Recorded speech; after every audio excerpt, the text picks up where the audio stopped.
myself Vijay Pal from Bright School पारवास road Sikar. कल की फिजिक्स की क्लास में चैप्टर 4 का टॉपिक था संधारित्रों का श्रेणीक्रम संयोजन और संधारित्र का श्रेणीक्रम संयोजन क्या होता है और उसके लिए तुल्य धारिता का फॉर्मूला ज्ञात किया था। वो क्या आया था 1/CS = 1/C1 + 1/C2 + 1/C3 अगर तीन संधारित्र श्रेणीक्रम में हो। अगर n संधारित्र श्रेणीक्रम में है तो तुल्य धारिता 1/CS = 1/C1 + 1/C2 + 1/C3 + 1/Cn। वो बात थी किसके लिए, जब संधारित्र श्रेणीक्रम में जुड़े हो। आज का टॉपिक है जब संधारित्र समांतर क्रम में जुड़े हो तो तुल्य धारिता का फॉर्मूला। समांतर क्रम इसी का एक नाम और है पार्श्व क्रम संयोजन। तो संधारित्रों का समांतर क्रम संयोजन या संधारित्रों का पार्श्व क्रम संयोजन। सबसे पहले परिभाषा, संधारित्र का श्रेणीक्रम संयोजन किसे कहते हैं? संधारित्रों का ऐसा संयोजन जिसमें आवेश का मान असमान हो तथा विभवांतर का मान समान हो। संधारित्रों का ऐसा संयोजन जिसमें आवेश का मान असमान हो तथा विभवांतर का मान समान हो संधारित्र का समांतर क्रम संयोजन कहलाता है। संधारित्र का समांतर क्रम संयोजन कहलाता है। तो इसमें करना क्या है, तीन संधारित्र हैं, इनको समांतर क्रम में जोड़ना है। इस प्रकार से मान लीजिए पहला संधारित्र आपका यहाँ है, दूसरा और तीसरा, ये तीन संधारित्र हैं, इनको जोड़ना है समांतर क्रम। तो इनकी प्रत्येक संधारित्र की पहली प्लेट को एक साथ, पहली प्लेट को जोड़ना है एक साथ और दूसरी संधारित्र की तथा दूसरी प्लेटों, प्रत्येक संधारित्र की दूसरी प्लेटों को जोड़ना है एक साथ। तो क्या हो जाएगा समांतर क्रम संयोजन। इस पॉइंट का नाम ए रखेंगे, इसका नाम बी रखेंगे और इसको किसी बैटरी जोड़ देते हैं, प्लस माइनस प्लस और माइनस, विभाग इसका क्या होगा बी। प्रत्येक संधारित्र की पहली प्लेट को बैटरी के धनात्मक सिरे से जोड़ा गया है, बैटरी के धनात्मक सिरे से जोड़ा गया है। इसका मतलब प्रत्येक संधारित्र की पहली प्लेट पर, प्रत्येक संधारित्र की पहली प्लेट पर कैसा आवेश आएगा, प्लस का आवेश।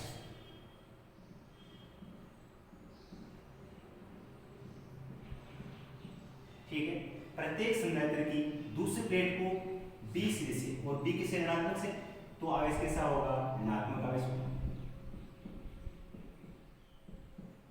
और परिपथ को चालू और बंद करने के लिए कुंजी काम में लेते हैं, परिपथ को चालू और बंद करने के लिए कुंजी के काम में लेते हैं। तो इसमें है क्या, प्रत्येक संधारित्र की पहली प्लेट को बिंदु ए से तथा दूसरी प्लेट को बिंदु बी से जोड़ते हैं। ए सिरे को बैटरी के धनात्मक से जोड़ते हैं, ए सिरे को बैटरी के धनात्मक सिरे से जोड़ते हैं तथा बी सिरे को बैटरी के ऋणात्मक सिरे से जोड़ते हैं। ठीक है, अब इसमें क्या बताया है, आवेशों का मान अलग अलग होगा। तो यहाँ पे आवेश Q1 है, इसमें क्या होगा -Q1, यहाँ Q2 है -Q2 हो जाएगा, यहाँ अगर Q3 है तो यहाँ क्या होगा माइनस का Q3, Q1 Q2 Q3 ऐसा मान इसमें आवेश है। इसके अलावा जो धारिता है वो इसकी C1 है, इसकी C2 होगी, इसकी C3, क्योंकि आवेश का मान अलग अलग है तो धारिता मान भी क्या होगा अलग अलग। विभवांतर का मान समान होगा V और V, लास्ट में गैस का। इस प्रकार से आपको इसका रिप्रेजेंटेशन बनाना है। उसके बाद में क्या करना है, फॉर्मूला था Q = C। तो मैंने आपको श्रेणीक्रम संयोजन में बताया था कि डेरिवेशन की शुरुआत कहाँ से करनी है, जिस भौतिक राशि का मान अलग अलग। इसमें किसका मान अलग अलग है, आवेश का, तो शुरुआत किससे होगी, आवेश से। पहले आप इसके लिखेंगे, परिभाषा लिखेंगे, फिर इस डायग्राम में लिखेंगे, फिर शुरुआत करेंगे डेरिवेशन की किससे, आवेश से, क्योंकि समांतर क्रम संयोजन है, आवेश का मान अलग अलग है। अगर इसके स्थान श्रेणीक्रम संयोजन होता तो क्या करते, पहले लिखते परिभाषा, फिर डायग्राम बनाते, डायग्राम के बारे में लिखते और फिर डेरिवेशन की शुरुआत कहाँ से करते, जिस भौतिक राशि का मान अलग अलग है। मतलब श्रेणीक्रम में किसका मान अलग अलग होता है, विभवांतर का। तो श्रेणीक्रम में शुरुआत करेंगे विभवांतर से और समांतर क्रम में शुरुआत करेंगे किससे, आवेश से। ठीक है, तो दोबारा रिपीट कर रहा हूँ मैं, संधारित्र का समांतर क्रम संयोजन किसे कहते हैं, ऐसा संयोजन, संधारित्र का ऐसा संयोजन जिसमें आवेश का मान असमान हो तथा विभवांतर का मान समान हो, संधारित्र का समांतर क्रम संयोजन या पार्श्व क्रम संयोजन कहलाता है। इसमें तीन संधारित्रों को समांतर क्रम में जोड़ा गया, जिसमें प्रत्येक संधारित्र की पहली प्लेट को एक साथ तथा दूसरे प्लेट को एक साथ बी बिंदु पे जोड़ा गया। पहली प्लेट को एक साथ ए बिंदु पे जोड़ा गया है जिसका संपर्क बैटरी के धनात्मक सिरे से करते हैं तथा दूसरी प्लेट को बी सिरे पे जोड़ा गया है जिसका संपर्क बैटरी के ऋणात्मक सिरे से करते हैं। ठीक है, उसके बाद में पहले संधारित्र पर आवेश का मान क्या होगा? पहले संधारित्र पर आवेश, पहले संधारित्र पर आवेश Q1, Q इक्वल टू क्या है? CV, तो Q1 equal to C1V, equation number 1, V का मान समान है। इसी प्रकार से दूसरे संधारित्र पर आवेश क्या होगा? Q2 is equal to C2V, equation number 2। इसी प्रकार से तीसरे संधारित्र पर आवेश Q3 is equal to C3V, equation number क्या हो जाएगा? 3 हो जाएगा। उसके बाद में एक बात मानी है, यदि संयोजन का कुल आवेश, कुल या कुल आवेश मान लीजिए, यदि संयोजन की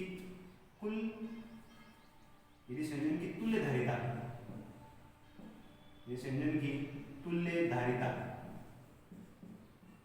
Cp हो, P का मतलब पैरेलल समांतर क्रम है, C का मतलब कैपेसिटेंस। ठीक है, तो क्या है इसके अंदर? C का मतलब कैपेसिटेंस, P का पैरेलल कॉम्बिनेशन के लिए कैपेसिटेंस, पैरेलल कॉम्बिनेशन के लिए रिजल्टेंट कैपेसिटेंस, मतलब परिणामी धारिता का मान Cp इस पूरे के, तब क्या होगा? वो तो Q इक्वल टू क्या होता है? Q इक्वल टू होता है C, लेकिन C के जगह काम में आएगा Cp। ये इक्वेशन नंबर क्या हो जाएगा? 4। इक्वेशन नंबर क्या हो जाएगा? 4। क्या करना है इसमें? कुल आवेश Q equal to Q1 plus Q2 plus Q3, equation number 5। कुल आवेश है वो प्रत्येक संधारित्र पर उपस्थित आवेशों के योग के बराबर होगा। क्या करेंगे? इक्वेशन नंबर 1, 2, 3 एंड 4 से वैल्यू कहाँ रखेंगे? 5। इक्वेशन नंबर 1, 2, 3 एंड 4 से वैल्यू कहाँ रखेंगे? 5। तब Q का मान क्या दे रखा है? CPV। Q1 का मान क्या है? C1V। Q2 का मान क्या है? C2V। Q3 का मान क्या है? C3V। ठीक है, अब पूरी इक्वेशन से कॉमन क्या आएगा? V, तो क्या बन जाएगा?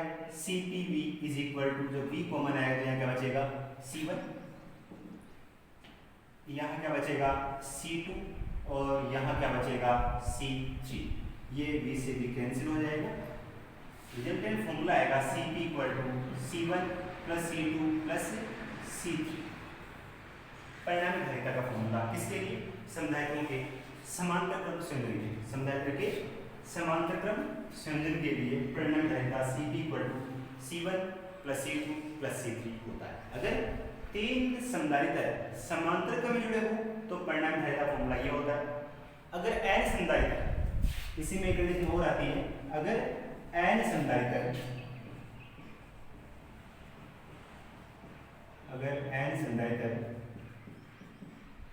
समांतर क्रम में हो, तो अगर n संधारित्र समांतर क्रम में हो तब क्या होगा? Cp is equal to C1 plus C2 plus C3 dash dash Cn। ये फॉर्मूला है किसका? अगर n संधारित्र आपस में समांतर क्रम में हो तब परिणामी धारिता का फॉर्मूला हो। इस प्रकार से ये टॉपिक आपका क्या? संधारित्रों का समांतर क्रम संयोजन। परिभाषा हो गई, डायग्राम हो गया और परिणामी धारिता का फॉर्मूला हो चुका। अब इसमें कुछ इंपॉर्टेंट पॉइंट्स है, वो अपन देखेंगे वन बाय वन। संधारित्र के समांतर क्रम संयोजन के कुछ महत्वपूर्ण बिंदु।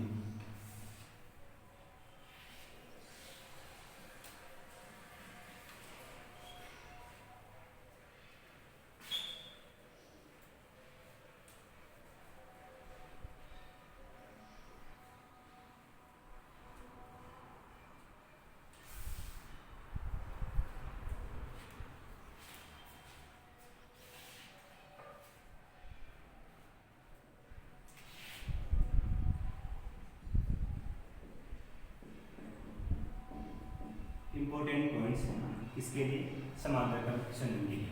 तो पहला इंपॉर्टेंट पॉइंट है वो है कि संधारित्र के समांतर क्रम संयोजन में विभवांतर का मान समान है, तो प्रत्येक संधारित्र प्लेट पर जो विभवांतर है उसका अनुपात क्या होगा, V1 अनुपात V2 अनुपात V3 का मान क्या होगा, 1:1:1। विभवांतर का मान समान है, इसका मतलब उसका अनुपात भी क्या होगा, समान। उसके बाद सेकंड पॉइंट हुई, अगर समान धारिता C के n संधारित्र, समान धारिता C के n संधारित्र समांतर क्रम में जुड़े हो, समांतर क्रम में जुड़े हो क्या हो जाएगा, फॉर्मूला होता है Cp = C1 + C2 + C3 dash dash dash Cl। ये फॉर्मूला होता है किसके लिए, संधारित्रों के समांतर क्रम संयोजन के लिए तुल्य धारिता। अब इसमें कह रहा है समान धारिता C के n संधारित्र समांतर क्रम में हो, तो Cp = क्या हो जाएगा, C + C + C लास्ट में फाइनल C, n बार C हो जाएगा, Cp = NC। ये फॉर्मूला बनता है। ये फॉर्मूला तो किसके लिए, अगर अलग अलग धारिता के n संधारित्र समांतर क्रम में हो तो तुल्य धारिता फॉर्मूला है। और ये फॉर्मूला किसके लिए है, अगर समान धारिता C के n संधारित्र समांतर क्रम में हो तब धारिता होती है Cp = NC। Last third condition इसमें आती है, तीन संधारित्र आपस में समांतर क्रम जुड़े हुए हो और उनके मध्य अलग अलग परिक्राम स्थित हो, उनके मध्य अलग अलग परिक्राम स्थित। इस प्रकार से तीन संधारित्र